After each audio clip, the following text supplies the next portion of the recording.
നിങ്ങളുടെ ആത്മാർത്ഥതയിൽ ഞാൻ സംശയിച്ചു. അല്ലെങ്കിലും അച്ഛന് മരുമകനെ എന്നെ ഏത് കാര്യത്തിൽ സംശയമാണല്ലോ. ഓഹോ, വിശ്വസിക്കാൻ പറ്റിയ ഒരു മുതല്.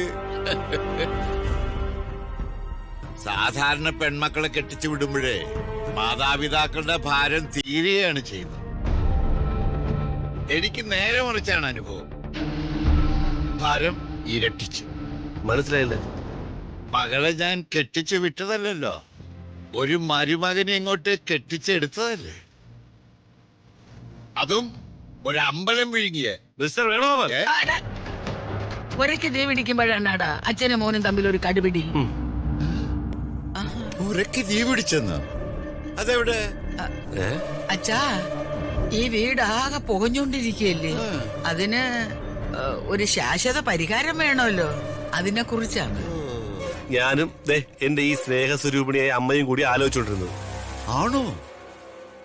ഞങ്ങളുടെ ആത്മാർത്ഥതയില്ല അച്ഛൻ വന്ന് പാഷാണം കലക്കിയത്. ഓ, എനിക്ക് മനസ്സിലായില്ല. അല്ല, ഇവിടെ എന്ത് പുകയുന്നു നിങ്ങളീ പറയണേ?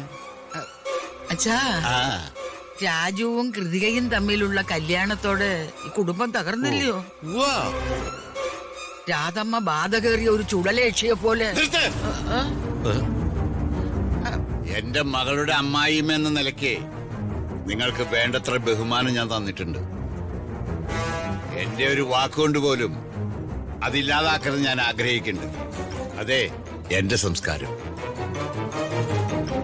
പെൺമക്കളെ രണ്ടുപേരെയും കെട്ടിച്ചു വിട്ടതുകൊണ്ട് ഞാനും രാധമ്മയും രാജുവും ഋതികമോളും മാത്രമാണ് ഇപ്പൊ ഈ കുടുംബം.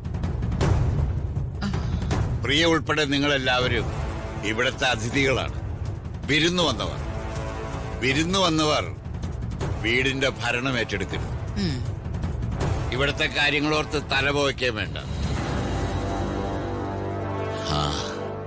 ഞാനൊരു കുടുംബനാഥന് ഇഴഞ്ഞും വലിഞ്ഞൊക്കെ ആണെങ്കിലും ഇവിടം വരെ എത്തിച്ചില്ലേ, ബാക്കിയൊക്കെ ഞാൻ നോക്കിക്കോളാം.